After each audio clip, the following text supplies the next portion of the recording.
17 जनवरी का। Like share subscribe आप जैसे जैसे आते जाएं वैसे वैसे करते जाएं। अच्छे क्वेश्चन है क्योंकि ऑनलाइन में हल्का सा पैटर्न चेंज हुआ है।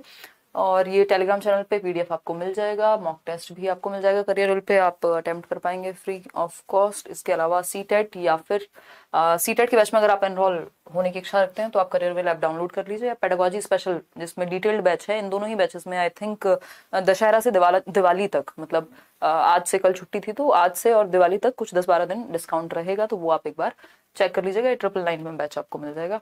इसके अलावा जिन्होंने ऑलरेडी ले लिया उनको नेक्स्ट बैचेस में डिस्काउंट कुछ ना कुछ रहेगा, क्योंकि जो ओल्ड स्टूडेंट्स होते हैं करियर वेल के वो कुछ ना कुछ रहता है उस तरह का।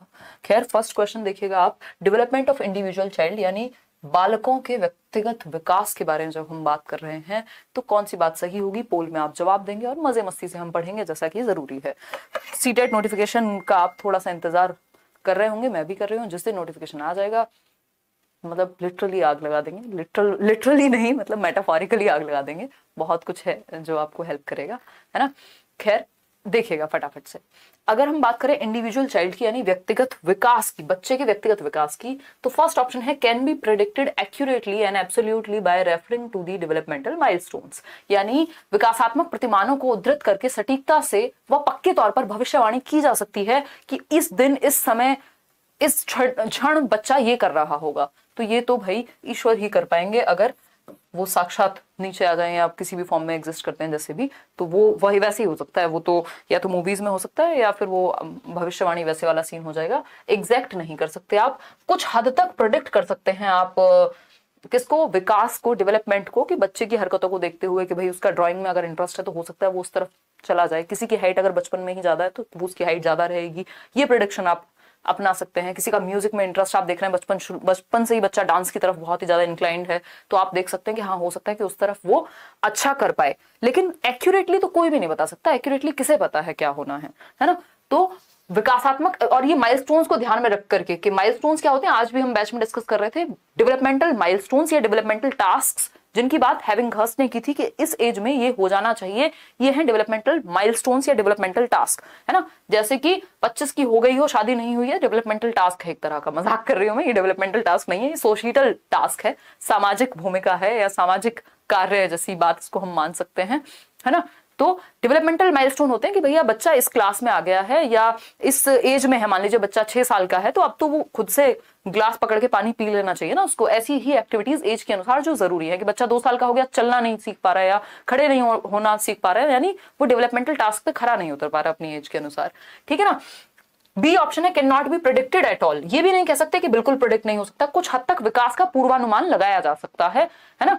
अगर हम बात करें सी ऑप्शन की तो can be predicted somewhat but all children develop at different rates, ये बात बिल्कुल सभ्य बात है, सुसज्जित बात है, लॉजिकल बात है कि व्यक्तिगत विकास के लिए कुछ हद तक पूर्वानुमान लगाया जा सकता है, परंतु सभी बच्चों के विकास की दर अलग अलग होती है, यानी डिफरेंट होती है। जो दर है, जो रेट है वो डिफरेंट है हर एक बच्चे का। या इवन आप देखते हैं कि जरूरी नहीं है कि सेम रेट पर 2 बच्चे हैं, सेम टाइम पे पैदा हुए हैं और वो सेम तरीके से एक्ट करें या उनमें विकास की दर सेम हो। तो रेट इज डिफरेंट, सीक्वेंस या ऑर्डर सेम होता है, स्टेजेस सेम होंगी, यूनिवर्सल हैं स्टेजेस, लेकिन रेट में अंतर होगा। किसी बच्चे में कोई चीज जल्दी आ जाएगी, दांत जल्दी निकल जाएंगे, जल्दी खड़ा होना सीख जाएगा, किसी में कोई चीज थोड़ा लेट आएगी। तो रेट डिफरेंट होता है, इसलिए हम एक्यूरेटली प्रेडिक्ट नहीं कर सकते। क्या कर सकते हैं, टू सम एक्सटेंट हम कर सकते हैं, यानी कुछ हद तक पूर्वानुमान लगा सकते हैं। जरूरी नहीं जिस बच्चे को आपने बचपन में देखकर कह दिया था ये साइंस में बहुत अच्छा साइंटिस्ट बनेगा और पता चले वो कल पत्ते खेलता हुआ पाया गया, है ना, तो ये क्या हुआ, प्रेडिक्ट नहीं कर पाया, कोई भी नहीं कर सकता पूरी तरह से। तो 100% इज डिसऑर्डरली एंड डिसकंटीन्यूअस, यानी कि अव्यवस्थित व असतत होता है, नहीं, ऑर्डरली होता है विकास और कॉन्टिन्यूअस होता है। तो ये जो डिस लगा दिया इन्होंने, इसी ने काम खराब कर दिया, ठीक है ना। हमें समझना है चीजों को, उत्तर तक पहुंचने का प्रयास करना है, उत्तर को जस्ट जानना नहीं है। समझ पा रहे हो ना, भावनाएं समझ रहे हो, देख रहे हो आजकल मैं किस जोन में हूं, ठीक है ना। दर भिन्न होती है विकास की बट अवस्थाएं सेम होती हैं। मिल जाएंगे आरजू,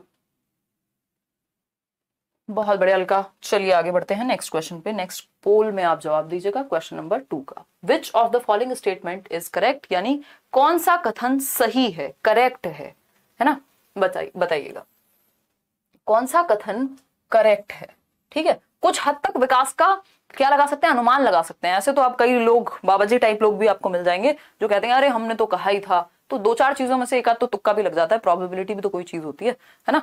तो कौन सा कथन सही है ये देखना है। पहला ऑप्शन है डेवलपमेंट इज नॉट सीक्वेंशियल। तो हमने पढ़ा है कि डेवलपमेंट क्रमबद्ध होता है, ये कह रहे हैं क्रमबद्ध नहीं होता है, तो ये तो गलत बात हो गई। सीक्वेंस है कि बच्चा प्री नेटल स्टेज में होगा, फिर इन्फेंसी में होगा, फिर अर्ली चाइल्डहुड, फिर लेटर चाइल्डहुड, फिर एडोलेसेंस, फिर अडल्टहुड, फिर ओल्ड एज। ये क्या एक सीक्वेंस है, पैटर्न है। तो ये बात तो गलत हो गई कि नहीं होता सीक्वेंस में, और हमें करेक्ट चाहिए answer. Development is disorderly, again dis नहीं होता, ऑर्डरली होता है, ये भी गलत हो गई। अव्यवस्थित नहीं होता, व्यवस्थित या सतत होता है। Development is a continuous process, ये बात सही है कि ये वूम टू टूम चलेगा, लाइफ लॉन्ग चलने वाली प्रक्रिया है, कभी भी रुकती नहीं है ना। डिके भी इवन इसी का पार्ट है, तो विकास एक सतत प्रक्रिया है। C option is the right answer. Developmental milestones are not influenced by the cultural context, ऐसा नहीं है। अभी जैसा कि मैंने आपको एक ऑप्शन दिया या एक बात कही कि भैया इतने साल की हो गई हो अभी तक शादी नहीं की, ये कल्चर का प्रभाव है। अदरवाइज मतलब डेवलपमेंटल माइलस्टोन्स पे कल्चर का प्रभाव पड़ता है, इवन डेवलपमेंट पे भी कल्चर का प्रभाव पड़ता है। तो C option is the right answer. आगे बढ़ेंगे क्वेश्चन नंबर 3 पर। तो क्वेश्चन नंबर 3 क्या कहता है, पोल में आप जवाब देंगे। Children learns the knowledge, skills, values, customs of the society bye, यानी बच्चे अपने समाज के बारे में ज्ञान, मतलब समाज में क्या चीजें चल रही हैं, क्या होती हैं, उसके बारे में ज्ञान, रहने का तरीका, मूल्य, किन चीजों को सही और किन चीजों को गलत माना जाता है, क्या रीति रिवाज हैं जो फॉलो किए जाते हैं, ये सब कैसे सीखते हैं, कहाँ से सीखते हैं। बताइएगा फटाफट से, कहाँ से सीखते हैं, कैसे सीखते हैं, किससे सीखते हैं, जल्दी बताइए। इससे पहले नहीं, मेरे को कोई शेर वेर याद आ गया, रहने दो। नेबरहुड की जब हम बात कर रहे हैं, हाँ बिल्कुल, नेबरहुड से क्या स्किल्स हैं, वैल्यूज हैं, कस्टम्स हैं, नॉलेज है, आप सीखते हैं। रिलीजन, जो धर्म है उससे आप पढ़ते हैं, जानते हैं, फॉलो करते हैं, क्या वैल्यूज हैं, क्या कस्टम्स हैं। स्कूल से भी आप सीखते हैं, और पीयर ग्रुप, जिन लोगों के साथ आप रहते हैं उनसे भी आप सीखते हैं। यानी चारों ही संस्थाएं ऐसी हैं जिनसे आपका सोशलाइजेशन होता है, यानी सामाजिकरण की प्रक्रिया होती है, जिसमें आप कैसे समाज में तौर तरीके क्या है रहने के, ये सारी चीजें आप सीखते हैं। ठीक है ना। पोल कौन लगा रहा है, पोल लगा रही है निशा। शौर्य सिंह तो गए हुए हैं घूमने, मजे कर रहे हैं वो शिमला में। क्वेश्चन नंबर 4 देखिएगा। अगर हम बात करें as per gene Piaget's theory, यानी पियाजे की थियोरी के अनुसार, सिद्धांत के अनुसार, अडेप्टेशन इन्वॉल्व्स 2 कॉम्प्लीमेंट्री एक्टिविटीज। ये क्वेश्चन पुराने समय से, प्राचीन काल से सीटेट में आता रहा है, और मुझे लगता है भविष्य में भी आता रहेगा, क्योंकि इस टॉपिक को दुनिया में कोई बदल नहीं सकता। ठीक, तो पियाजे के अनुसार अनुकूलन में किन 2 मूल प्रक्रियाओं का समायोजन कह लीजिए, समाहित होती हैं, कौन सी 2 मूल प्रक्रियाएं, बताइएगा फटाफट से। आज आप टेंशन ना लो, अमित आप टेंशन मत लो। कौन है ये अमित की टेंशन भगाने वाला? अच्छा शोभा ना, बहुत चिंता है अमित की। खैर छोड़ो, आ जाओ इधर आ जाओ। देखो एक बार, मुझे लगा मेरी चिंता में हूँ, खैर कोई बात नहीं, होता है यार, इट्स ओके।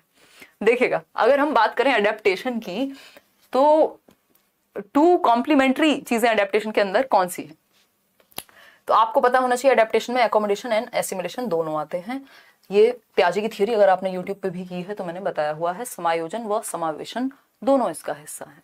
ठीक है ना, मतलब आप एसिमिलेट करेंगे, कुछ ऐड करेंगे, मॉडिफाई करेंगे, चेंज करेंगे, मैनिपुलेट करेंगे, वो एकोमोडेशन का पार्ट है ना। पुराने में कुछ चेंज करना, एडजस्ट करना, मैनिपुलेट करना, ये सब समायोजन, और कुछ नया जोड़ना समावेशन, और ये दोनों मिलकर के अडेप्टेशन यानी अनुकूलन में आते हैं। ठीक है ना, इतनी बात क्लियर है। बाकी बातों का यहाँ कोई भी तात्पर्य नहीं है, ठीक नहीं है वो कॉम्बिनेशन, है ना। आगे बढ़ेंगे क्वेश्चन नंबर 5 पर। पियाजे से एक और क्वेश्चन आपके सामने प्रस्तुत है। पियाजे क्या कह रहे हैं जरा जान लीजिए, देखिएगा एक बार। अगर हम बात करें पियाजे की, तो ये कह रहे हैं अकॉर्डिंग टू जीन पियाजे, at which stage of cognitive development do children gain the ability to arrange items along qualitative dimensions, यानी आइटम्स को अरेंज करने की क्षमता क्वालिटेटिवली, यानी उनके गुणों के आधार पर, साइज के आधार पर नहीं सिर्फ, such as length and weight, मतलब अलग अलग गुण के आधार पे, लेंथ भी वेट भी, उनका ध्यान रखते हुए एक सीक्वेंस में लगा पा रहे हैं बच्चे, यानी ऑर्डर सीख रहे हैं, यानी क्लासिफिकेशन सीख रहे हैं। Yet have difficulty in dealing with mental operations that involve abstract concepts, लेकिन उनको अमूर्त संक्रियात्मक अवस्था या अमूर्त संक्रियात्मक संप्रत्यों को लागू करने में दिक्कत होती है। मतलब क्या हुआ, सिंपल बात है, एब्स्ट्रैक्ट की दिक्कत कहाँ होती है, कॉन्क्रीट में होती है, कॉन्क्रीट ऑपरेशनल में, इसीलिए कॉन्क्रीट कहते हैं इसको। तो हम कहेंगे क्लासिफिकेशन यानी वर्गीकरण का गुण तो आ गया है बच्चे में, लेकिन अभी अमूर्त चीजें जो उसके सामने नहीं है, जिनको वो टच और फील नहीं कर सकता, उनके बारे में वो ज्यादा नहीं बता पाता, है ना। अगर उससे हम पूछें कि इस बॉटल का कलर या इस बॉटल के बारे में विशेषता बताओ, तो वो बता देगा, इसको समझ भी लेगा। ऐसे एग्जांपल्स जिनमें चीजें उसके सामने प्रस्तुत हो या पिक्चर्स दिखाई गई हो, उनको समझ जाएगा। लेकिन अगर हम उसको कहें कि जेंडर इक्वालिटी की बात पे सोचो, तो उसके लिए वो चीज भारी हो सकती है। तो 7 से 11। फॉर्मल ऑपरेशनल में एब्स्ट्रैक्ट चीजें भी आ जाती हैं। ये कॉन्क्रीट ऑपरेशनल स्टेज वो स्टेज है जहां बच्चे में पहली बार लॉजिक आता है ना, पहली बार लॉजिक आता है। कॉन्क्रीट ऑपरेशनल स्टेज, मूर्त संक्रियात्मक अवस्था, इसके बारे में 2-3 चीजें हैं जो आप ध्यान रखेंगे। मैं सीसीएस यूनिवर्सिटी है ना, चौधरी चरण सिंह, उससे याद रख सकते हो आप। क्लासिफिकेशन इसी स्टेज में आता है, वर्गीकरण। बच्चा चीजों की एबिलिटीज के आधार पे वर्गीकृत करने लग जाएगा। कंजर्वेशन, संरक्षण की जो संप्रत्यय है, संरक्षण का जो क्षमता है संरक्षण की, वो भी आ जाती है। और सीरिएशन, सीरीज में लगाना, असेंडिंग डिसेंडिंग ऑर्डर, ठीक है, ये सीसीएस की जो क्षमता है वो यहीं आती है कॉन्क्रीट ऑपरेशनल में। खैर, अब हम आगे बढ़ेंगे। और ये पहली बार कॉन्क्रीट चीजों को लेकर के लॉजिक आता है, यानी तर्क जब आता है पहली बार मूर्त चीजों के बारे में, वो इसी स्टेज में आता है, इसी स्टेज में तर्क आता है।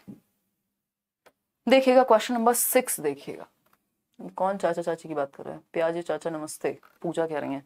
पूजा पूरे मस्ती के मूड में हूँ, रुला देंगे प्याजी चाचा अगर ठीक से नहीं समझे तो पेपर में।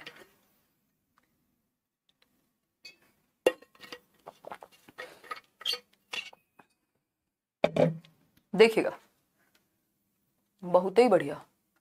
क्या कह रहे हो शबीर? क्या क्या किसे ढूंढ रहे हो यहाँ पे? मेरी भी सुन लो, पिंकी कह रही हैं। पिंकी सुना दो आप। देखिएगा, अगर हम बात करें क्वेश्चन नंबर 6 की, in the theory proposed by लेव वाइगोस्की, वाइगोस्की के थियोरी के अनुसार प्राइवेट स्पीच, जिसको हम निज वाक कहते हैं, व्यक्तिगत वाक कहते हैं, इसका क्या मतलब है? ये 3 से 6 वर्ष की उम्र में होता है, एक तो है ना, 3 to 6 years ऑफ एज में प्राइवेट स्पीच, निज वाक, जिसको ईगोसेंट्रिक स्पीच पियाजे ने कहा है। देखिएगा, पहला ऑप्शन है helps the child to regulate her thinking, यानी बच्चे को अपनी चिंतन, अपनी सोच को विनियमित करने में मदद करता है। यानी बच्चा अपनी थॉट को डायरेक्शन दे पाएगा खुद से ही बातें कर करके। मतलब जब मैं बात कर रही हूँ कि हिमांशी ये ऐसे नहीं ऐसे करना था, मतलब मैं गाइड कर रही हूँ खुद को, ठीक है। तो पियाजे वाइगोस्की के अनुसार private speech guide, self regulation का काम करती है, सेल्फ डायरेक्शन का काम करती है ना, गाइड करने का काम करेगा। बच्चा अपने ही थिंकिंग को दिशा दे पाएगा खुद से ही बातें करके। जब बच्चा खुद से बोल बोल के बातें करे 3 से 6 वर्ष की उम्र में, तो वो प्राइवेट स्पीच कहलाती है। और पियाजे के अनुसार उसी को हम ईगोसेंट्रिक स्पीच कह रहे हैं। पियाजे ने अच्छी बात नहीं माना या महत्व नहीं दिया, बट वाइगोस्की ने उसको इंपॉर्टेंट माना है। तो ये बात तो सही हो गई।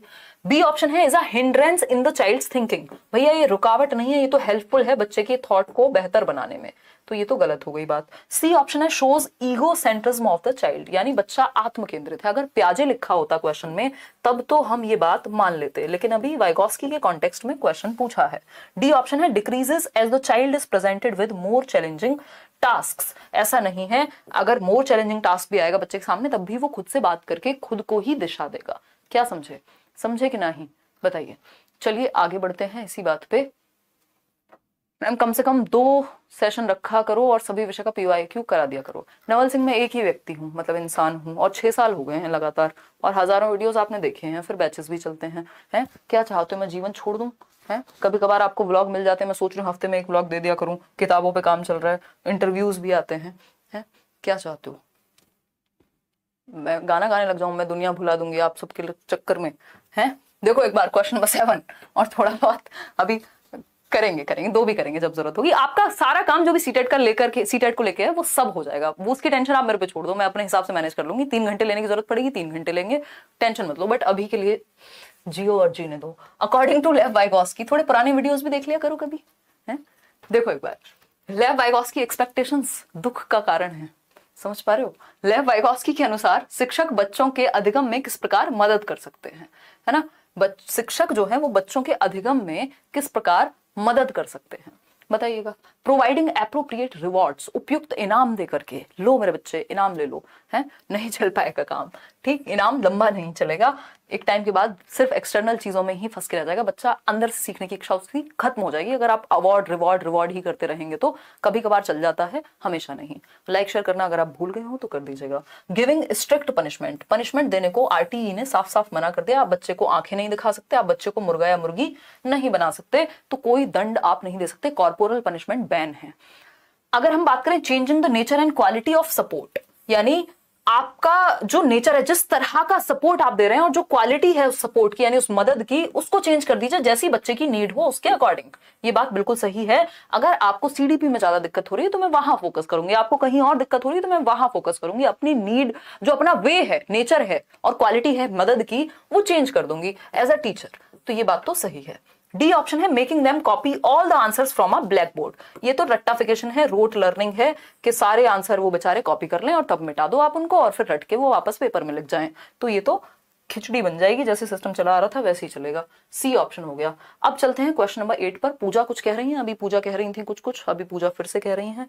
क्वेश्चन नंबर 8 देखिएगा। Pooja tells her friend that we should follow class rules else the teacher will not allow us to play outside. यानी पूजा कह रही है भैया क्लास में टीचर के द्वारा बनाए गए रूल्स को मान लिया करो, नहीं तो हमारा गेम्स का पीरियड खा जाएंगी मैडम, है ना, भेजेंगी नहीं बाहर। ठीक है, बात तो समझ में आ रही है। पूजा इंटेलिजेंट लग रही है हमें तो। Pooja is at which stage of moral development according to Lawrence Kohlberg. Kohlberg की किस स्टेज के अनुसार पूजा किस एक स्तर पे है उनकी थियोरी के, बताइएगा। पहला ऑप्शन है ओबीडियंस एंड पनिशमेंट। अच्छा, ओबीडियंस एंड पनिशमेंट में तो ये होता है दंड मिलेगा इसलिए मत करो कोई काम, ठीक बात है। तो good boy good girl orientation, authority and social order maintaining, या फिर यूनिवर्सल एथिकल प्रिंसिपल। तो ये आपको पता है। 1 मिनट रुकना बस, आप करो ये, मैं आती हूँ 1 minute.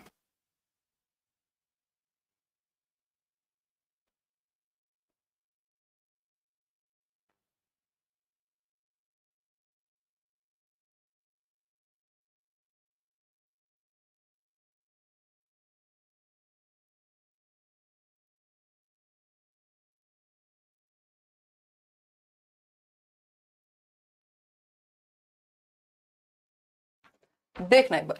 Puja tells her friend that we should follow class rules as the teacher will not allow us to play. यानी पूजा कह रही है भैया पनिशमेंट से बचना है तो आज्ञा का पालन कर लो चुपचाप से, बाकी सही गलत का हमें पता नहीं है। बात तो ठीक है। अच्छी तो नहीं बनना, पूजा ने यहाँ तारीफ की रिक्वायरमेंट तो नहीं रखी कि मुझे अच्छा बनना है टीचर के सामने, ऐसा तो कुछ नहीं कहा पूजा ने, ठीक है ना बात। फिर अगर हम बात करें सी ऑप्शन की, तो authority and social order maintaining orientation. ऐसा भी इन्होंने नहीं कहा कि समाज में नियम बने रहे इसलिए हमें पालन करना चाहिए, एक व्यक्ति तोड़ेगा तो सब तोड़ेंगे, ऐसा भी कुछ नहीं कहा। पूजा को घंटा फर्क नहीं पड़ता व्यक्तियों से, पूजा को अपने खेलने से फर्क पड़ रहा है, ठीक है ना। यूनिवर्सल एथिकल प्रिंसिपल, ये तो नेक्स्ट लेवल की बात हो गई, 6 लेवल की बात हो गई। तो ओबीडियंस एंड पनिशमेंट, आज्ञा पालन एवं दंड। और खेलने की बात कर रहा है मतलब बच्चा छोटा होगा तो छोटी एज में ही ये काम करती है, सबसे पहली स्टेज है। आगे बढ़ेंगे क्वेश्चन नंबर 9 पर। क्वेश्चन नंबर 9 पढ़िएगा, थोड़ा ध्यान से पढ़िएगा। क्वेश्चन नंबर 9 कहता है which of the following is not correct as per Howard Gardner. लिखा हुआ है नॉट करेक्ट, ध्यान से पढ़िएगा, नॉट करेक्ट और हार्वर्ड गार्डनर, ये 2 वर्ड दिमाग में हाईलाइट कर लीजिएगा। कौन सा एक वाक्य सही नहीं है हार्वर्ड गार्डनर के अनुसार, जिन्होंने बहुबुद्धि का सिद्धांत दिया है multiple intelligence frames of mind नाम की पुस्तक में। सीटेट के नोट्स जल्दी मिलेंगे। रिया मुझे इस वीकेंड का टाइम और दे दो, पता नहीं लगता एक हफ्ते से दूसरा हफ्ता कब आ जाता है, कितनी सारी चीजें होती रहती हैं। मैं जल्दी दे दूंगी आपको नोट्स। मैं सोच रही हूँ अनाउंस भी कर दे सीटेट तो थोड़ा और मजा आ जाए, बट दे दूंगी। Intelligence is a fixed and stable trait. क्या गार्डनर ऐसा कहते हैं? जब भी आपने मेरे साथ गार्डनर डिस्कस किया होगा, मैंने पहली बात यही बताई होगी कि गार्डनर ये मानते हैं कि इंटेलिजेंस कोई सिंगल एंटिटी नहीं है, कोई एक तत्व बुद्धि नहीं हो सकता, कोई एक चीज बुद्धि नहीं हो सकती कि आप मैथ्स में इंटेलिजेंट हैं तो आप इंटेलिजेंट हो गए। ये कह रहे हैं मल्टीपल टाइप्स की इंटेलिजेंस हो सकती है। तो ये नहीं कहते कि फिक्स्ड है और स्टेबल है, ये बात गार्डनर नहीं कहते, और जो नहीं कहते वही सही है, क्योंकि पूछा ही गलत था इसलिए गलत ही सही है। तो फर्स्ट ऑप्शन सही है। बी ऑप्शन है intelligence can be nurtured and grown, ये तो मानेंगे Gardner. Intelligence is of several kinds rather than dominated by a general factor, ये भी बात है। Intelligence can not be tied to a single domain, यही तो कह रहे हैं वो कि सिंगल एंटिटी नहीं है बुद्धि, कोई मल्टीपल प्रकार की हो सकती है। लोग अलग अलग प्रकार में इंटेलिजेंट हो सकते हैं, कोई म्यूजिक में अच्छा होगा, कोई भाषा में अच्छा होगा, कोई बॉडी का एस्थेटिकली अच्छा होगा, यानी स्पोर्ट्स में अच्छा होगा। तो A option is the right answer. आगे बढ़ेंगे क्वेश्चन नंबर 10 पर। मजा आ रहा है डिस्कशन में, बहुत मजा आ रहा है। बस आप लोग जिस संख्या में आते हैं उस संख्या में अपनी प्रेजेंस नहीं बता पाते हैं लाइक शेयर करके। इन चाइल्ड सेंटर्ड एजुकेशन, यानी एक बाल केंद्रित कक्षा में, बाल केंद्रित कक्षा वो है जहां बच्चा सेंटर में है, जहां पर बच्चा सेंटर में है, भगवान है बच्चा, है ना, मतलब बच्चे के अनुसार चीजें होंगी। तो अगर हम बात करें यहाँ पर, तो चाइल्ड सेंटर्ड एजुकेशन वो है जहां बच्चा सेंटर में है। तो फर्स्ट ऑप्शन है the teacher does not play any role. इसका मतलब ये बिल्कुल भी नहीं है कि टीचर का कोई रोल नहीं होता। टीचर क्या है? सुविधादाता है, एक फैसिलिटेटर है। ऐसा नहीं है कि टीचर का कोई रोल नहीं है चाइल्ड सेंटर्ड में। The teacher play active role while the teacher का रोल एक गार्डनर के जैसा है। जैसे जब आप एक पौधे को लगाते हैं तो उसका ध्यान रखते हैं, जब जरूरत होती है उसको सॉइल देते हैं अच्छी, अगर कुछ एक्स्ट्रा चीजें हो जाए तो उन वीड्स को निकालते हैं, अगर उसको पानी की जरूरत है पानी देंगे, धूप की जरूरत है धूप देंगे। टीचर का वो वाला काम है ना, फैसिलिटेट करने का। The teacher play active role while the students are passive. बच्चे को पैसिव नहीं रख सकते आप, बच्चे को निष्क्रिय नहीं रख सकते। बच्चा और टीचर दोनों एक्टिव होने चाहिए, बेहतर तो ये होगा, लेकिन बच्चे का एक्टिव होना तो सबसे ज्यादा जरूरी है, मैंडेटरी है। The students are active while the teacher is passive, ये भी बेकार बात हो गई भैया, टीचर को पैसिव रख के क्या कर लोगे। तो डी ऑप्शन है, teacher and students are both active, ये बेस्ट है और हमें बेस्ट ऑप्शन चूज करना होता है। कई बार ऐसा लग सकता है आपको चारों ऑप्शन अच्छे लग रहे हैं और चारों सही भी हो सकते हैं पेडागोजी के केस में, बट कोई एक बेस्ट होगा जो क्वेश्चन के अकॉर्डिंग जा रहा होगा, है ना। तो teacher and students are both active, ठीक है ना। अगेन वही एग्जांपल जो आपको बहुत पसंद है, जब आप लाइफ पार्टनर चूज करते हैं आप अपने लिए बेस्ट चाहते हैं, मीडियोकर पे नहीं काम चलाएंगे आप अपना, हो सकता है कोई मीडियोकर आपके लिए बेस्ट हो, तो उसी तरह से जिस तरह का क्वेश्चन है उसके हिसाब से जो बेस्ट है वो आंसर करना है। तो बच्चे और टीचर दोनों एक्टिव होते हैं क्वेश्चन नंबर 10 के अनुसार। चाइल्ड सेंटर्ड यानी बाल केंद्रित शिक्षा, जिसपे बात प्रोग्रेसिव एजुकेशन, प्रगतिशील शिक्षा, लर्निंग बाय डूइंग, जॉन डुईस की बात भी कर रहे हैं। अगर हम बात करें आपके फ्रेडरिक फ्रॉबेल से लेके मॉन्टेसरी तक सब चाइल्ड सेंटर्ड एजुकेशन की पैरवी करते हैं।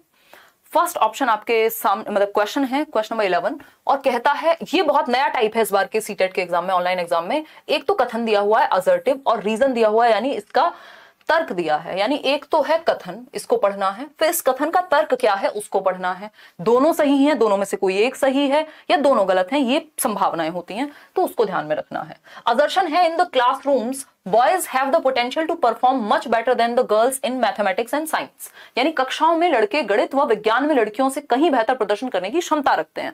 मतलब ये कहा गया है, ये स्टेटमेंट दिया है कि लड़के तो अच्छे होते हैं गणित और साइंस में लड़कियों से। आज ही हम जेंडर का टॉपिक कर रहे थे और यूट्यूब पे भी आपने देखा होगा, मैंने पहले कराया है, ये बात बिल्कुल सिरे से गलत है। ऐसा कोई भी ये फैक्ट नहीं है कि लड़के अच्छे होंगे गणित में और साइंस में। अगर हैं तो इसका मतलब उनको एनवायरनमेंट ज्यादा अच्छा दिया गया है या कोई और रीजन हो सकता है, इंडिविजुअल डिफरेंस का मामला हो सकता है, पर्सनल प्रेफरेंस का मामला हो सकता है। जरूरी नहीं है, इसका मतलब ये नहीं है कि लड़कियां सारी खराब हैं गणित में, नहीं तो हम शकुंतला देवी का नाम नहीं सुनते, मूवी भी बनी है उन पे, देख लीजिएगा कभी। आर फॉर रीजन, यानी इसका रीजन क्या दे रहे हैं सुनिए जरा। भाई हर किसी का तो अपना रीजन ही होता है ना, जो इंसान गलत भी कर रहा है उसकी भी अपनी रीजनिंग है, चोरी करने वाले की भी रीजनिंग होगी अपने पास रखी हुई। तो रीजन की अगर हम बात करें तो रीजन है mathematical reasoning and scientific ability come naturally to boys than girls, कि भैया लड़कों में लड़कियों की अपेक्षा गणितीय तर्क व वैज्ञानिक क्षमताएं सहज रूप से मौजूद होती, नेचुरली, भगवान की देन। ऐसा नहीं होता है ना, कोई भगवान की देन नहीं होती, ठीक। ये इंटरेस्ट का मामला है और एनवायरमेंट का मामला है, तो ये दोनों ही बातें बिल्कुल सिरे से नकारेंगे हम इनको। और अगर आप नहीं नकारेंगे तो नंबर तो आपको मिलेगा ही नहीं, वैसे भी आप जीवन में खराब स्थिति में जाएंगे। तो both A and R false, दोनों ही बातें गलत हैं, ना तो ये स्टेटमेंट सही है ना इसका रीजन सही है, ठीक। तो D option is the right answer. अगर दोनों में से कोई एक भी सही होता तो हम बाकी ऑप्शंस के साथ जाते। क्वेश्चन नंबर 12 देखिएगा, नेशनल एजुकेशन पॉलिसी 2020 राष्ट्रीय शिक्षा नीति 2020 किस पर बल देती है। इस पे मैं एक कंप्लीट वीडियो 1 घंटे से ज्यादा का बना चुकी हूँ, वो सेशन यूट्यूब पर भी है, तो आप उसको देख लीजिए एक बार। नेशनल एजुकेशन पॉलिसी NEP किस चीज पर जोर देती है, बच्चे की भलाई पे ही देगी, ऐसा तो है नहीं कुछ अगेंस्ट चली जाएगी बच्चे के। तो फ्लेक्सिबिलिटी ऑफ द करिकुलम, हाँ अच्छी बात है, लचीलापन होना चाहिए करिकुलम में, फ्लेक्सिबिलिटी होनी चाहिए। स्टैंडर्डाइजेशन के जमाने जा चुके हैं, स्टैंडर्डाइजेशन यानी मानकीकृत, मानकीकृत नहीं, हमें डिफरेंशिएटेड चाहिए जिसमें हम बच्चे को ध्यान में रख सकें, उसके इंडिविजुअल डिफरेंसेस को ध्यान में रख सकें। स्टैंडर्डाइजेशन में क्या होता है, मानकीकरण के चक्कर में हम बच्चे की व्यक्तिगत विभिन्नताओं को भूल जाते हैं, ये भूल जाते हैं कि बच्चे अलग अलग ढंग से सीख सकते हैं। हम सबके लिए एक ही जैसा पेपर बनाते हैं और सबको एक ही डंडे से हाँकने का प्रयास करते हैं, तो ये तो गड़बड़ है। पाठ्य पुस्तकों का गैर संदर्भीकरण यानी डी कॉन्टेक्चुअलाइजेशन ऑफ टेक्स्ट बुक्स, यानी ऐसी टेक्स्ट बुक लिख दो जिससे बच्चा कनेक्ट ही ना करे, जो बच्चे के जीवन से दूर दूर तक संबंधित ना हो, है ना। बच्चा दिल्ली से है और आप केरला की बात कर रहे हैं, है ना, या फिर चलो केरला तक तो फिर भी ठीक था, वो जान जाएगा कि वहां क्या चल रहा था, लेकिन बच्चे के एनवायरनमेंट से रिलेटेड कुछ है ही नहीं, वो कनेक्ट ही नहीं कर पाता खुद को, तो प्रॉब्लम है। इसीलिए हम अलग अलग राज्य की अलग अलग चीजों के आप देखते हैं, अगर EVS भी पढ़ेंगे तो उसमें तरह तरह की कहानियां हैं, जिससे उसमें डाइवर्सिटी है, ताकि कॉन्टेक्स्ट से जुड़े वो अलग अलग बच्चों के। रोट मेमोराइजेशन पे तो रटने पे फोकस नहीं करना, मीनिंगफुल लर्निंग, अर्थ निर्माण पे फोकस करना है जो उसके जीवन से जुड़े। तो flexibility of the curriculum is the right answer. पाठ्यचर्या का लचीलापन यानी अलग अलग तरह की एक्टिविटीज हो, अलग अलग बच्चों के इंटरेस्ट, एप्टीट्यूड, एटीट्यूड को ध्यान में रखा जाए, तो A option is the right answer. वैसे भी जीवन में फ्लेक्सिबिलिटी से काम चलेगा, रिजिडिटी से नहीं चलेगा, कठोर नहीं होना, नहीं तो टूट जाएंगे आप, है ना। सुना होगा आपने वो लक्कड़, फ्लेक्सिबिलिटी से जीवन चल जाएगा अच्छा। तो 12th का A, the focus assessment should be on, यानी मूल्यांकन का केंद्र जो है वो क्या होना चाहिए, आकलन का केंद्र क्या होना चाहिए। सेंटर में किसको रखें जब आप बच्चे को टेस्ट करें? तो सिंपल सी बात ये कही है। पानी पियेंगे? रहने दीजिए, आप अपने यहां से पी लीजिए, मैं यहां से पी लेती हूँ। आगे बढ़ते हैं, देखिएगा एक बार।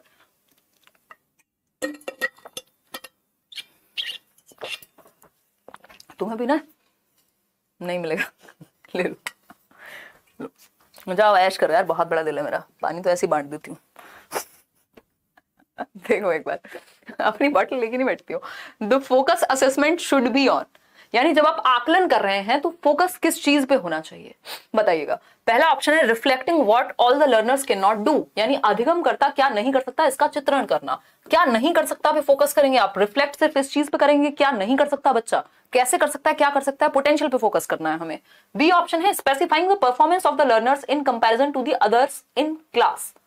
अगर आप दूसरे बच्चों से बच्चे को कंपेयर करेंगे तो ये उसके लिए नकारात्मक साबित होगा। आप बच्चे की आज की परफॉर्मेंस को उसकी कल की परफॉर्मेंस से कंपेयर कीजिए कि बेटा तुम 2 महीने पहले ऐसे थे, आज ऐसे हो, अच्छे हुए हो तो बहुत अच्छी बात है और अच्छे बनो, नहीं हुए हो तो तुमको अपने आप से इंस्पायर होने की जरूरत है, ठीक है ना। Labelling the child into a normative category, यानी बच्चे को आप लेबल नहीं कर सकते, उस पर ठप्पा नहीं लगा सकते, कोई नहीं होते आप उस पर ठप्पा लगाने वाले, हर बच्चा अलग है। Detailing what and how the learner has been learning, ये जरूरी है। आप आकलन इसलिए कर रहे हैं, आप बच्चे को जांच इसलिए रहे हैं कि आप ये देख पाएं कि बच्चा क्या और कैसे सीखता है, ताकि उसको आप और अच्छा सिखा पाएं और मजेदार सिखा पाएं आप उसको, है ना, उसके पोटेंशियल के अकॉर्डिंग उसको आगे लेकर के जा पाए। नोट्स जल्दी डलवा देंगे, आज से टेंशन मत लो। बहुत बढ़िया सौरभ, ग्रेट। चलिए आगे बढ़ेंगे। हाँ लिखा तो हुआ है 17 दिसंबर का है, 17 जनवरी का सेट है, ऐसा थोड़ी कोई चोरी करके हम आपको झूठे झूठे क्वेश्चन करा देंगे। क्वेश्चन नंबर 14 देखिएगा, which of the following characterize a socio constructivist classroom that caters to the need of individual children, यानी निम्नलिखित में से कौन सा विकल्प एक सामाजिक रचनावादी कक्षा कक्ष में जिसमें बच्चों की व्यक्तिगत जरूरतों का ध्यान रखा जाता है, यानी ये एक तरह से आइडियलिस्टिक क्लासरूम है, आइडियल क्लासरूम है, आइडियलिस्टिक नहीं कहेंगे, आइडियल है, मतलब ऐसा हम चाहते हैं कि हर क्लासरूम ऐसा हो। कैसा? जहां पे बच्चे सामाजिक रचनावादी दृष्टि से सीख रहे हो, बच्चे ग्रुप्स में सीख रहे हो, एक दूसरे की इंडिविजुअल नीड का ध्यान रखा जाए, बच्चों की अलग अलग ढंग से सिखाया जा रहा हो। इस केस में कौन सा ऑप्शन सही है? फिक्स्ड सीटिंग अरेंजमेंट, यानी बच्चा एक जगह से हिल भी नहीं सकता, तो ये तो कंस्ट्रक्टिविस्ट क्लासरूम नहीं हुआ। रचनावाद तो बच्चा एक्टिव होगा ना क्लासरूम में, ठीक है ना चरणजीत। फिर आता है B option, teacher giving only instructions and expecting the children to be totally obedient. अब ये तो टीचर सेंटर्ड क्लासरूम हो गए दोनों ही। चाइल्ड सेंटर्ड कौन सा होगा? एक तो देखो रचनावाद में जिसपे एनसीएफ भी बेस्ड है, आपका एनसीएफ जो है नेशनल करिकुलम फ्रेमवर्क, राष्ट्रीय पाठ्यचर्या की रूपरेखा 2005, किस पे बेस्ड है? कंस्ट्रक्टिविज्म पर, रचनावाद पर। और रचनावाद ये कहता है कि बच्चे का एक्टिव होना जरूरी है, बच्चे का कंस्ट्रक्टिव होना, नाम से ही लिखा हुआ कंस्ट्रक्टिविज्म यानी रचनावाद, बच्चा रचना करेगा, ज्ञान का सृजन करने की क्षमता बच्चे में है, ऐसा पियाजे वाइगोस्की दोनों मानेंगे। तो ये बात भी गलत हो गई। मेमोराइजेशन तो मतलब रटने पे फोकस कर दिया आपने, बच्चा जहां एक्टिव होगा वो बेस्ट ऑप्शन है। Children discussing while working in groups, यानी बच्चों का आपस में चर्चा करते हुए समूह में कार्य करना, इससे पता चलेगा कि जो क्लासरूम है वो सोशियो कंस्ट्रक्टिविस्ट क्लासरूम है, बच्चे एक्टिविटी कर रहे हैं। और समाज का मतलब क्या? बच्चों के लिए ग्रुप में सीख रहे हैं, ठीक है ना। तो D option is the best answer over here. आगे बढ़ेंगे, क्वेश्चन नंबर 15 पर चलेंगे। क्वेश्चन नंबर 15 क्या कहता है जरा समझेंगे, मजे लेके क्वेश्चंस करेंगे, कोई जल्दीबाजी नहीं है। क्वेश्चन नंबर 15 देखिएगा, which of the following is an appropriate question to assess critical thinking. देखो क्रिटिकल थिंकिंग क्या है? नेशनल एजुकेशन पॉलिसी कहती है कि हमें बच्चों में 21वीं शताब्दी के कौशल विकसित करने, यानी 21st सेंचुरी स्किल्स बच्चों में डेवलप करनी है। कौन सी हैं वो चाहे डिजिटल लिटरेसी हो, चाहे वो क्रिटिकल थिंकिंग हो, क्रिएटिविटी हो, डिसीजन मेकिंग हो, ये सारी चीजें। क्रिटिकल थिंकिंग क्या है? जस्ट मान ना लेना, बच्चों को अपने दिमाग को लगाने देना, लॉजिक को विकसित करना उसके। तो पहला ऑप्शन अगर हम देखें कि आपको ये देखना है कि बच्चा आलोचनात्मक चिंतन उसके अंदर को बढ़ावा दे पा रहे हैं आप या नहीं दे पा रहे हैं, मतलब उसको सोचने पे मजबूर कर पा रहे हैं या नहीं कर पा रहे हैं, इन शॉर्ट बात ये है, ठीक। तो आपको 325 में 48 जुड़वाने को कहा गया, तो ये तो सिंपल जो आपने सीखा है उसको अप्लाई कर दिया, इसमें कहां आपके चिंतन पे जोर पड़ा। अगर आपको आता है एडिशन तो आप जोड़ देंगे, नहीं तो नहीं। फिर है ये क्लोज्ड एंडेड है, ये मुक्त उत्तर नहीं है, ओपन एंडेड नहीं है। क्लोज एंडेड क्वेश्चन से दूर ले जाकर के हमें ओपन एंडेड क्वेश्चन करने होते हैं अगर हम क्रिटिकल थिंकिंग की बात कर रहे हैं तो। बी ऑप्शन है, in which year was the child marriage restraint act passed, यानी अगर हम बाल विवाह प्रतिबंधन अधिनियम की बात कर रहे हैं तो किस साल आया था, तो जिसको याद होगा वो बता देगा, इसमें कौन सा उसने अपनी रिसर्च थोड़े ना लगाई है कुछ, तो ये भी मेमोरी बेस्ड क्वेश्चन है। Define the term respiration. अगर आप रेसिप्रेशन को डिफाइन करने की बात कर रहे हैं तो अगेन ये मेमोरी बेस्ड क्वेश्चन है, उसको याद होगा तो बता देगा, उसने खुद तो बनाया नहीं है रेस्पिरेशन। डी ऑप्शन है analyse the various reason of pollution in your city and think of various measures to reduce the pollution. वैसे भी तीनों ऑप्शन कट चुके थे तो सिर्फ डी ही बचा था, या अभी भी किसी को डाउट था कि और इसको भी चेक कर लें? भाई 3 नहीं थे तो 4th ही होगा। ठीक, तो अपने शहर में प्रदूषण के विभिन्न कारणों का विश्लेषण कीजिए और प्रदूषण करने के विभिन्न उपाय सोचिए। प्रदूषण करने के, प्रदूषण को दूर करने के, रिड्यूस करने के, कम करने के, है ना। ये या तो हमारे टाइपिस्ट जी का कमाल है या फिर आपके सीटेट ने ही, सीबीएसई ने ही गलत दे दिया होगा, दोनों में से एक हो सकता है। ठीक है ना। तो प्रदूषण कम करने के उपाय सोचे बच्चा, और क्या रीजन हो सकते हैं जिसकी वजह से पॉल्यूशन होता है। तो बच्चे को सोचना पड़ेगा। अरे मेरे पिताजी भी अकेले जाते हैं गाड़ी में पॉल्यूशन फैलाते हुए, है ना, उनको बस में भेजूंगा कल से, तो वो बताएगा ऐसा कुछ कुछ। ठीक है ना। तो बच्चे की सोच जागृत होगी, वो क्रिटिकली अलग अलग ढंग से सोचेगा एक पॉइंट पर।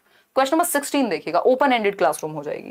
क्वेश्चन नंबर 16 कहता है which of the following depicts a culture of inclusion in schools, यानी समावेशन की संस्कृति को बढ़ावा कौन सा ऑप्शन देता है।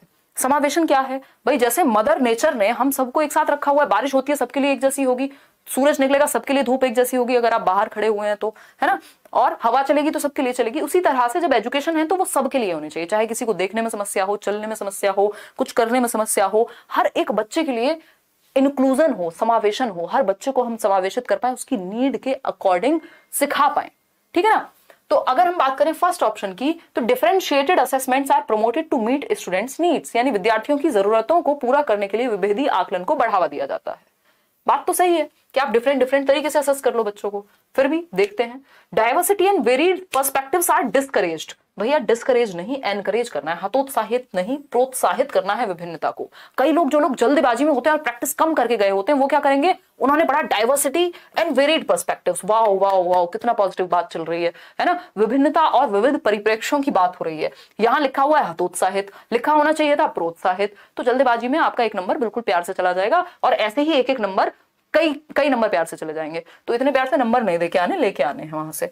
Only few students feel welcomed and valued in the school, यानी कुछ ही बच्चों को अपना सा महसूस हो, उनको लगे हमारा स्कूल है, हमें तो टीचर प्यार करती है। तो कुछ ही बच्चों के साथ होगा तो ये तो पार्शियलिटी हो गई, सबको होना चाहिए ऐसा कंफर्टेबल फील।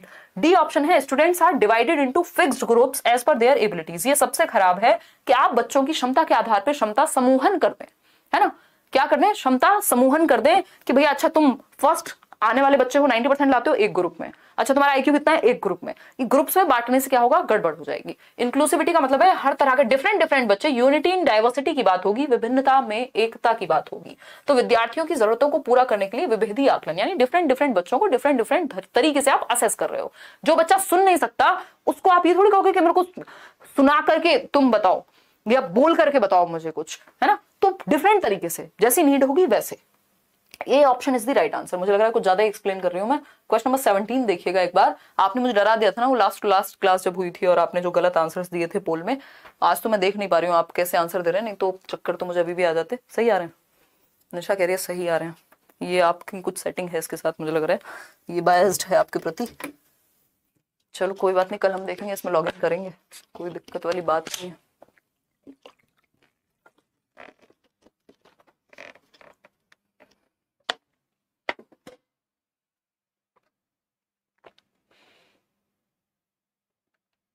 ऑल सब्जेक्ट की पेडागोजी करा देंगे, क्यों टेंशन में रहते हो, पुरानी वीडियो देख के काम चलाओ, कराएंगे कुछ दिन बाद, मूड बनेगा जब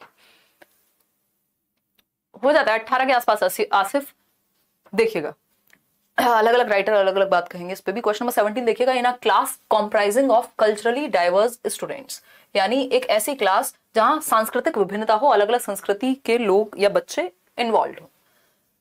विच of the following should be avoided by a teacher, यानी इनमें से कौन सी एक चीज को अवॉइड किया जाना चाहिए, एक टीचर को कौन सी चीज से बचना चाहिए ऐसी क्लास में जहां डाइवर्सिटी वाले बच्चे हों, अलग अलग संस्कृति वाले बच्चे हों। बताइए जरा क्या नहीं करना चाहिए। इन शॉर्ट अवॉइडेड का मतलब है क्या नहीं करना चाहिए टीचर को। नॉट वाला क्वेश्चन है, 3 इडियट की तरह ऐसे कान एकदम खड़े करके ध्यान से आंसर करेंगे। क्वेश्चन आसान होते हैं ऐसे, बट फंसा देते हैं आपको। एक नंबर प्यार से चला जाएगा, और प्यार से नंबर हम देंगे नहीं, लड़ेंगे नंबर के लिए, अंत तक लड़ेंगे, है ना, अपनी आखिरी सांस तक, अपनी आखिरी श्वास तक लड़ेंगे। मूवीज में ऐसे होता है ना। देखिएगा ए ऑप्शन देखिएगा, bringing examples from diverse cultures in the discussion. ये बात तो अच्छी बात है कि आप विविध संस्कृतियों के उदाहरण चर्चा में लेकर के आएंगे ताकि अलग अलग संस्कृति वाले बच्चे जुड़ सकें, क्योंकि आपकी क्लास में अलग अलग संस्कृति वाले बच्चे एग्जिस्ट करते हैं।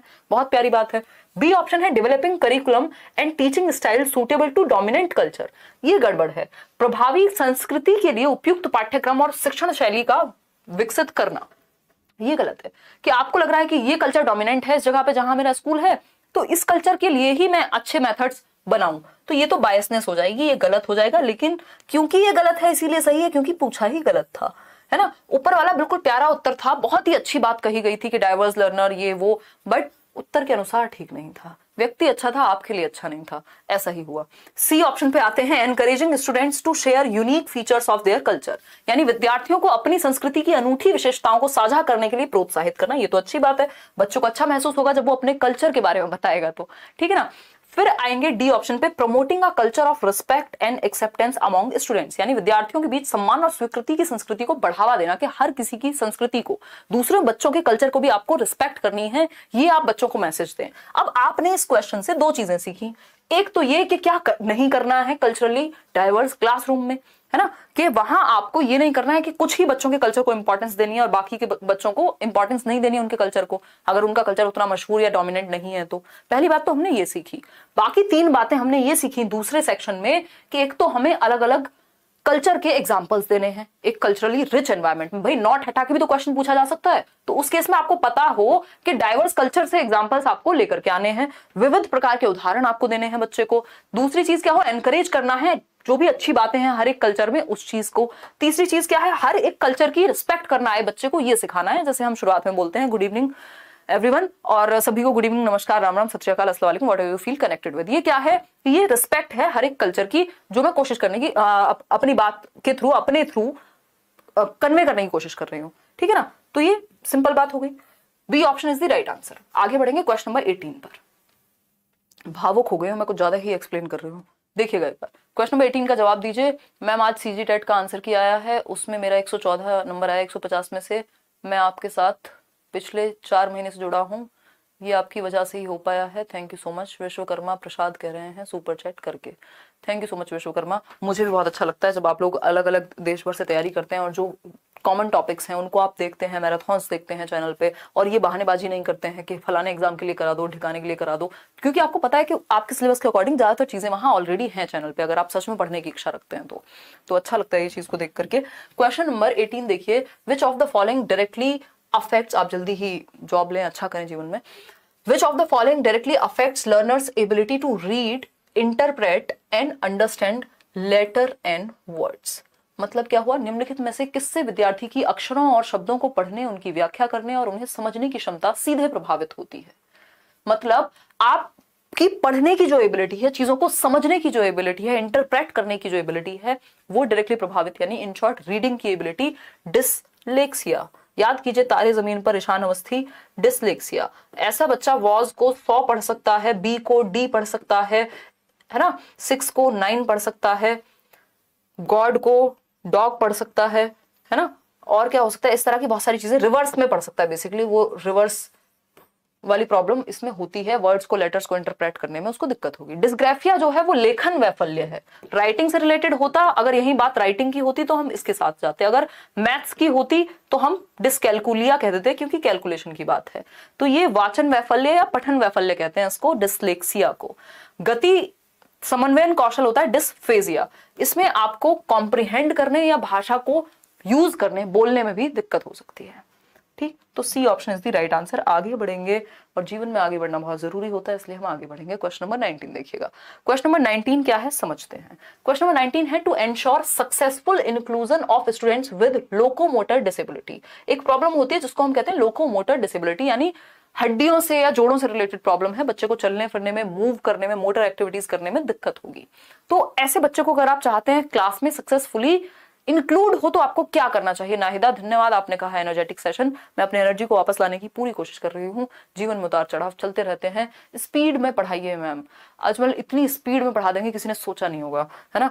स्पीड में तो मैं बहुत तेज पढ़ा सकती हूँ, ये बात आप सब इस बात से अवगत हैं, बट ऐसी कौन सी ट्रेन छूट रही है यार, थोड़ा सा नॉर्मल चल लेते हैं। और वैसे इतना बोलना पड़ता है पेडागोजी में, इतने रामायणे हैं, मतलब रामायण तो कोई शब्द नहीं होता होगा, रामायण है, उसमें भी मैं बिल्कुल ससम्मान ये बात कह रही हूँ, रामायण को बिल्कुल भी खराब नहीं बता रही हूँ, बस ये बता रही हूँ कि एक बड़ा ग्रंथ है रामायण, नहीं तो कई लोग इस बात को भी दिल पे ले जाएंगे। देखिएगा एक बार, मैंने खुद बचपन में बहुत पढ़ी है, देखी भी है। To ensure successful inclusion of students with locomotor disability, यानी गतिक दिव्यांगता, यानी चलने फिरने से रिलेटेड जिनको भी दिव्यांगता है उनको आप कैसे, अच्छा कुछ और पूछा है भाई, to ensure successful inclusion of students with locomotor disabilities it is important to avoid, इसका आंसर दिखाना जरा, इसमें गड़बड़ की होगी ज्यादातर लोगों ने, दिखाओ फटाफट फटाफट। क्या पोल ही नहीं भेजा था, कमाल करती हो, वाह, फोन में लगी रहो, हैं बंदा है नहीं कोई, फोन में लगना है इनको, हैं आंटी को बताऊंगी आज कि आपकी बेटी वहां बैठ के क्लास में फोन में लगी रहती है, जरा देखो कोई हो तो। हमें तो बता नहीं रही है, कोई बात नहीं, एक बार इसका आंसर दो। मतलब हमारे पोल वाले लोग ही सो जाते हैं, हम यहाँ इतनी एनर्जी में लगे पड़े, वो अपना चुपचाप चैटिंग कर रहे हैं। और खाना खाया है, ये पूछ रहे हो तुमसे तो ये उम्मीद नहीं थी हमें, बेहतर की उम्मीद किए थे हम। कौन सा एक्ट पढ़ रही थी, अभी पढ़ना है तुम्हें सारी दुनिया की चीजें। देखो एक बार अगर हम बात करें, दिखाना जरा, दिखाना कितना आंसर आ रहे हैं, 65% ए ऑप्शन। अब तो आप सीख गए होगे, चलो देखते हैं, क्योंकि क्वेश्चन ने घुमा दिया है। पूछा है गतिक दिव्यांगता वाले विद्यार्थियों का सफल समावेशन सुनिश्चित करने के लिए निम्न में से किससे बचना महत्वपूर्ण है, मतलब क्या नहीं करना है। नॉट वाला क्वेश्चन हो गया ये, है ना, अवॉइड लिखा था ना, 65% लोग ए कह रहे थे, अभी तो पता लगेगा, मैं तो पता नहीं है पहले से आंसर, देखती हूँ अभी।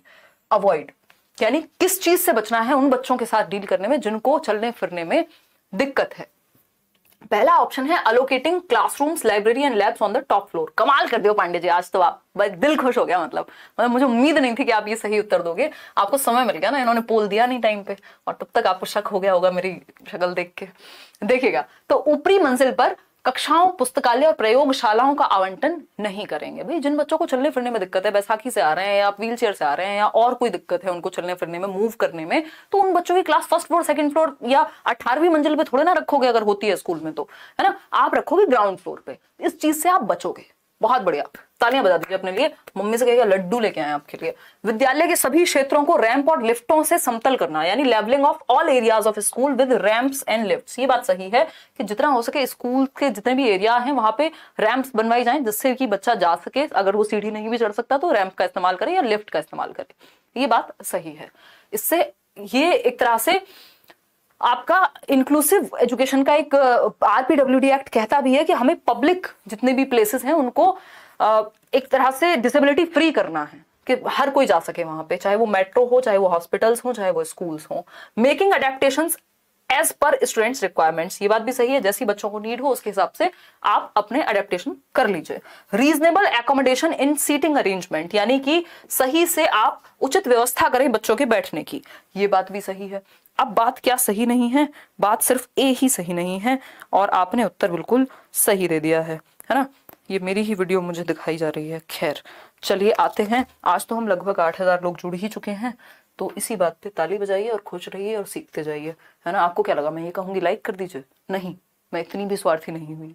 देखिए question number 20, which of the following is not an identifying characteristic of student with creativity, यानी वो बच्चा जो कुछ नया ओरिजिनल करने की क्षमता रखता है उसकी कौन सी विशेषता नहीं है, बताइएगा, फटाफट से बताइएगा। निम्नलिखित में से कौन सी सृजनात्मक विद्यार्थी की पहचान संबंधी विशेषता नहीं है। ये नहीं है वाले क्वेश्चंस पे थोड़ा सा ध्यान से आंसर करना होता है, ऐसे कान खड़े कर लेने होते हैं और थोड़ा चौकन्ना होकर के जवाब देना होता है। तो क्रिएटिविटी का लक्षण हायर ऑर्डर प्रॉब्लम सॉल्विंग, हाँ भाई उच्च क्रम समस्या समाधान, अलग अलग सी मुश्किल समस्याएं भी बच्चा सॉल्व कर देगा। फिर आता है कन्वर्जेंट थिंकिंग, ये जस्ट ऑपोजिट है, क्रिएटिविटी का दुश्मन है कन्वर्जेंट थिंकर होना। अब सारी चिंतक है अगर कोई बच्चा तो वो क्रिएटिव नहीं होगा, वो इंटेलिजेंट हो सकता है बट वो क्रिएटिव तो कतई ही नहीं होगा, है ना। तो ये इंटेलिजेंस से जोड़ा है किसने, जेपी गिलफर्ड ने, किसको, अभिसारी चिंतन को। और जेपी गिलफर्ड ने ही क्रिएटिविटी से जोड़ा है डाइवर्जेंट थिंकिंग को, यानी बिखरती हुई सोच, अलग अलग दिशाओं में सोच, बिखरती नहीं दिशाओं में सोच। नोवल इनोवेशन, कुछ नया, एडिसन की तरह बल्ब बनाएंगे, बिल्कुल सही बात है, नवाचारी प्रयोग है।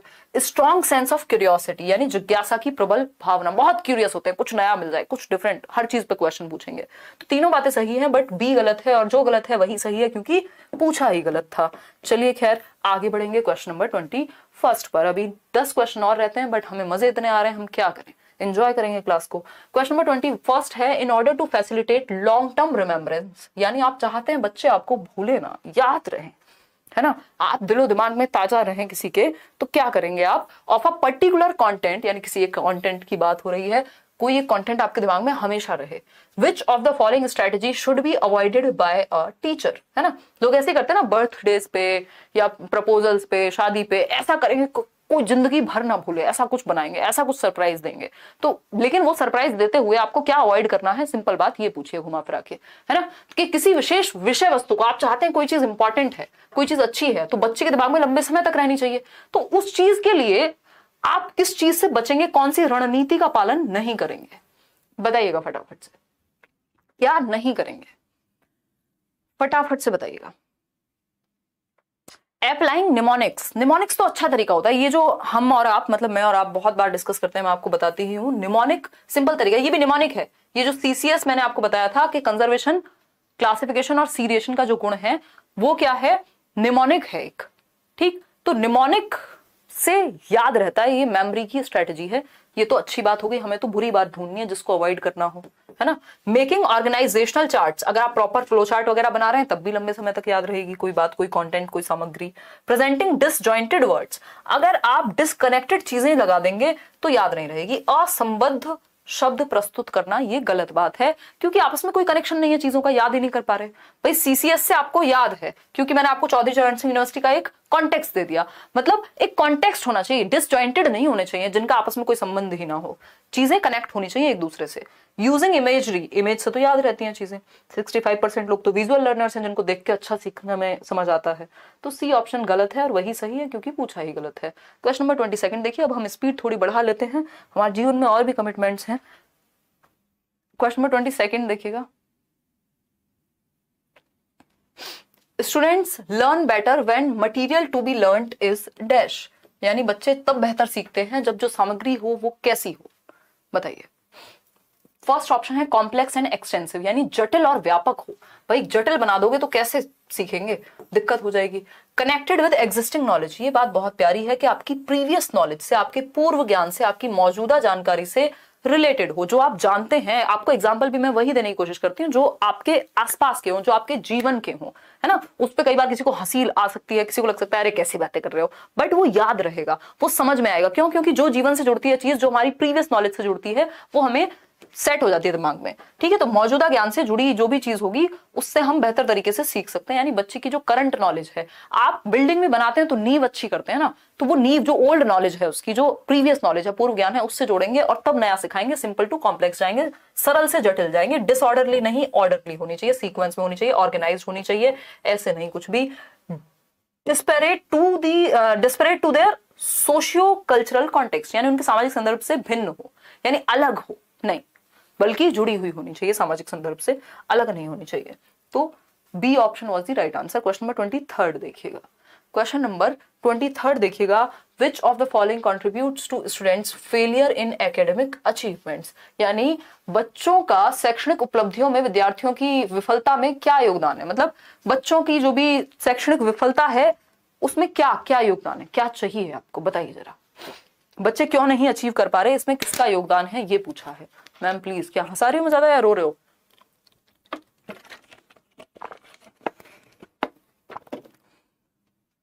मैं आज इतना फनी गाना सुन रही हूँ ना, वही चढ़ गया मेरे दिमाग में, बताऊंगी नहीं किसी को, व्यूज बढ़ जाएंगे फिर उसके। मजाक कर रही हूँ मैं, ऐसा बिल्कुल भी नहीं है। अच्छी आर्ट के व्यूज नहीं, समर्थक भी बढ़ने चाहिए। वाह वाह।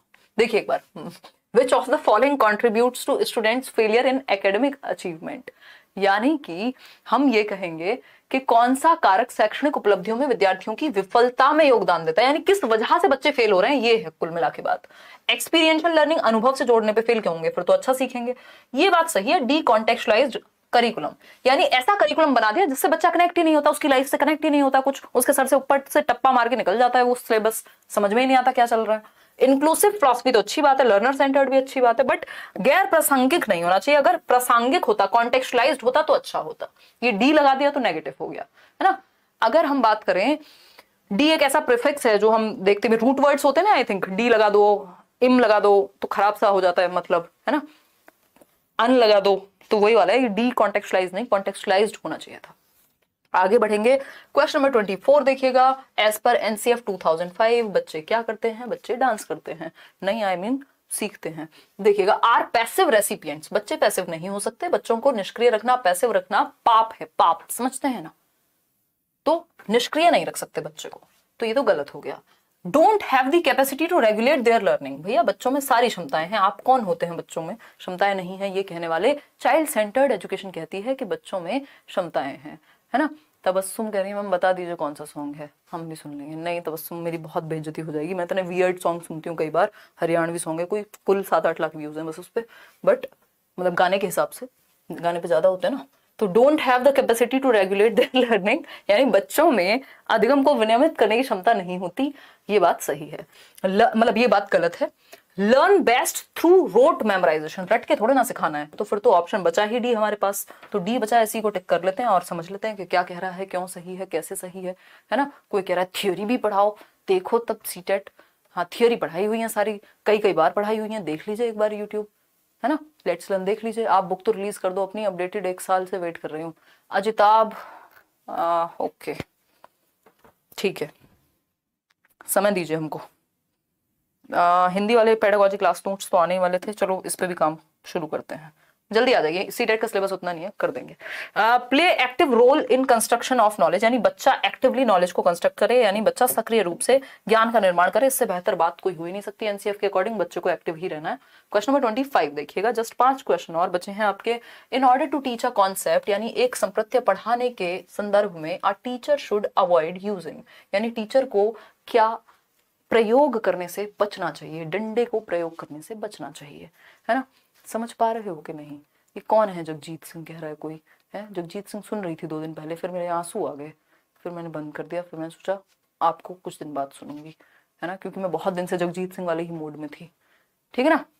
आजकल आप एकदम खुश होकर पढ़ा रही हो। हाँ रूपा, मैं भूल गई थी खुश होना कुछ दिनों से, तो अभी मैं सीख रही हूँ वापस से। जीन प्याजे क्लियर नहीं हो पा रहा है मैम, कैसे क्लियर करूं? वीडियो देखो सुमन, नहीं तो दोबारा से क्लियर करा देंगे, सब कुछ पढ़ाएंगे, पूरी थ्योरी पढ़ा देंगे, डोंट वरी। सीडीपी फिर से पढ़ाएंगे आपको, सीटेट से पहले, टेंशन नहीं। सीडीपी क्या और भी चीजें देखिएगा। अगर हम बात करें क्या अवॉइड करना चाहिए टीचर को एक कॉन्सेप्ट को पढ़ाते समय, एग्जाम्पलर्स तो अच्छी बात है, उस संप्रत्य से जुड़े उदाहरण दो भर के।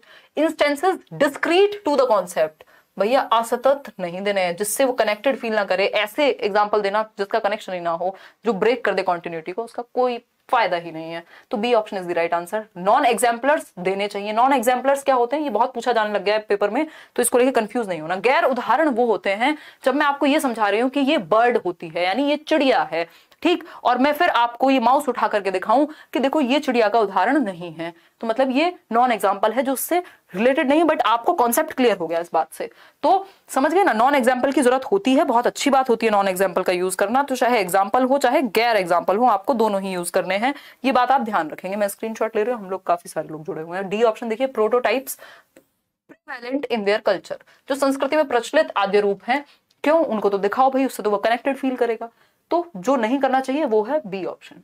आगे बढ़ेंगे क्वेश्चन नंबर 26 पर। नॉलेज और awareness of self as knower depicts, बताइएगा जरा। स्वयं के ज्ञाता होने का ज्ञान या जागरूकता, यानी किस चीज की नॉलेज, किस चीज की अवेयरनेस, सेल्फ की अवेयरनेस, खुद की अवेयरनेस, खुद के थॉट्स, खुद की थिंकिंग, खुद के ही बारे में अवेयरनेस क्या कहलाएगी, बताइए फटाफट से। अवेयरनेस ऑफ अवेयरनेस यानी सेल्फ की अवेयरनेस, क्या कहते हैं अवेयरनेस ऑफ अवेयरनेस को? मेटा कॉग्निशन कहते हैं।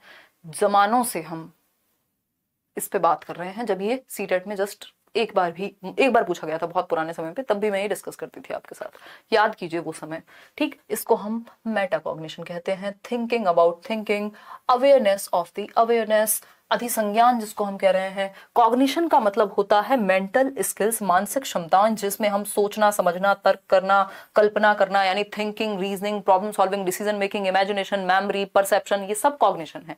दिमाग से जुड़ी हुई सारी बातें कॉग्निशन है, मतलब थिंकिंग कॉग्निशन से जुड़ी है। लेकिन मेटा का मतलब होता है बियॉन्ड, तो बियॉन्ड थिंकिंग की जब हम बात कर रहे हैं तो बियॉन्ड का मतलब हो गया परासंज्ञान, संज्ञान के भी परे। थिंकिंग अबाउट थिंकिंग, थिंकिंग पे भी सोच पा रहे हैं कि मैं सोच क्यों रहा हूं, ये भी आप सोच पा रहे हैं, इसको मेटा कॉग्निशन कह रहे हैं। उसकी याद आखिर आ क्यों रही है ना, तो ऐसा क्या हुआ, तो मेटा कॉग्निशन है। ठीक, कि आप प्लान कर पा रहे हैं, रिव्यू कर पा रहे हैं, कंट्रोल कर पा रहे हैं, अपनी रिफ्लेक्ट कर पा रहे हैं अपने ही चिंतन पे, दिस इज मेटाकॉग्निशन। इस पे अलग से भी एक वीडियो हम लोग करेंगे, अभी मैंने सीटेट के बैच में बताया भी था वैसे कल परसों। चलिए खैर आगे बढ़ते हैं। निमोनिक होता है छोटा रूप, मिसकंसेप्शन होता है गलत भ्रांति या मोटिवेशन, अभिप्रेरणा को कहते हैं। आगे बढ़ेंगे क्वेश्चन नंबर 27 पर, 3 क्वेश्चन और बचे हैं। देखिएगा क्वेश्चन नंबर 27 है, देखो थोड़ा सा टाइम निकाल के आया करो क्योंकि 30 क्वेश्चंस हैं और आपको एक्सप्लेनेशन चाहिए, और ये 30 क्वेश्चन ऐसे नहीं है जिसमें ये बहुत ही छोटे छोटे क्वेश्चन हो, ये पेडागोजिकल क्वेश्चंस हैं, कॉन्सेप्चुअल क्वेश्चंस हैं, ये बड़े होते हैं, पढ़ने में भी टाइम लगता है। आप खुद भी बैठ के पढ़ेंगे ना तब भी 30 क्वेश्चन 30 मिनट में शायद ही कर पाएंगे। तो 30 क्वेश्चन के लिए हम 60 मिनट लेके चलते हैं, जिसमें प्रॉपर एक्सप्लेनेशन है, जिसमें आप पोल में आंसर भी कर रहे हैं, आपके लिए ये मॉक टेस्ट जैसा भी है और एक्सप्लेनेशन भी है, हंसी मजाक भी है, पढ़ के भी मैं सुना रही हूँ, आपको भी पढ़ने का मौका दे रही हूँ। तो 30 क्वेश्चन के लिए 60 मिनट का टाइम लेके आया करो। एक क्वेश्चन पे 2 मिनट हम देंगे, समझेंगे, जानेंगे, चारों ऑप्शंस को एनालाइज करेंगे। आइडेंटिफाइंग द डिफिकल्टी यानी कि मुश्किल को पहचानना, सेटिंग द गोल यानी गोल सेट करना, उद्देश्य को सेट करना, एक्सप्लोरिंग पॉसिबल सॉल्यूशंस, क्या पॉसिबल सॉल्यूशंस हो सकते हैं और इसका कॉन्सिक्वेंस क्या हो सकता है जो आप करने की कोशिश कर रहे हैं। Acting accordingly and evaluate the outcomes are important steps involved in the process of, यानी कठिनाई की पहचान, लक्ष्य निर्धारण, संभावित समाधान और परिणामों की खोज के अनुसार काम करना, यानी इतना दिमाग लगा के काम करना क्या कहलाएगा। Attribution, imitation, problem solving, passive attention, भैया सिंपल बात है, प्रॉब्लम सॉल्विंग है कि क्या होगा अगर ये किया तो ये किया तो कैसे होगा, कोई प्रॉब्लम है तो कैसे सॉल्व करें, उसका एक्सप्लोरेशन, उसके रीजंस, सारी बातें, क्या आउटकम होगा, सिंपल है प्रॉब्लम सॉल्विंग, इसमें कुछ और सोचने की आवश्यकता ही नहीं है। आपका फेवरेट क्वेश्चन आपके सामने है जिसमें एक कथन है और दूसरा है रीजन यानी उसका तर्क है। देखिएगा कथन दिया है और तर्क दिया है, ये इस बार से ही आने क्वेश्चन शुरू हुए हैं सीटेट में, इससे पहले सीटेट में इस तरह के क्वेश्चंस नदारद थे यानी गायब थे। बताइएगा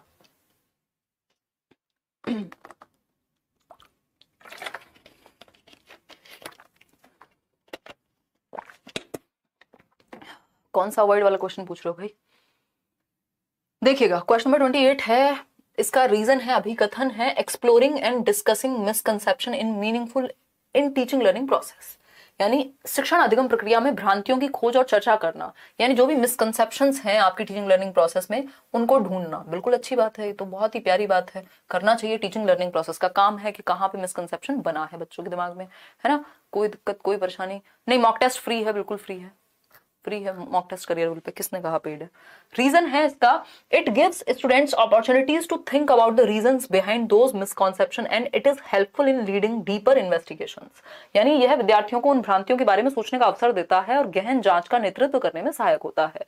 यानी अगर आप मिसकॉन्सेप्शंस को भी इंपॉर्टेंस देंगे कि अगर बच्चे को कहीं कोई भ्रांति हो गई, कोई मिसकॉन्सेप्शन हो गया है, कोई मिसअंडरस्टैंडिंग हो गई, तो वो डिस्कस करे उसको क्लास में।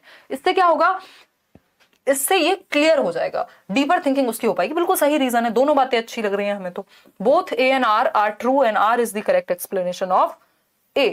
बिल्कुल सही बात है, दोनों ही बातें सही हैं, उसका रीजन भी सही है, स्टेटमेंट भी सही है। सेकंड लास्ट क्वेश्चन पे फाइनली हम आ गए हैं, बहुत ही मेहनत और शिद्दत और संघर्ष के बाद, 1 घंटे से लगातार बोलने के बाद, उससे पहले भी क्लासेस चल रही थी। Students are likely to feel boredom, यानी बच्चे जो हैं वो कब बोर्डम महसूस करेंगे, कब बोरियत महसूस करेंगे। अभी आप 1 घंटे से जुड़े हुए हैं, क्या आपको बोरियत महसूस हुई? बताओ जरा, कमेंट करके बताओ फटाफट से, हुई? ऐसे विद्या रानी की कसम है आपको, सच सच बताना।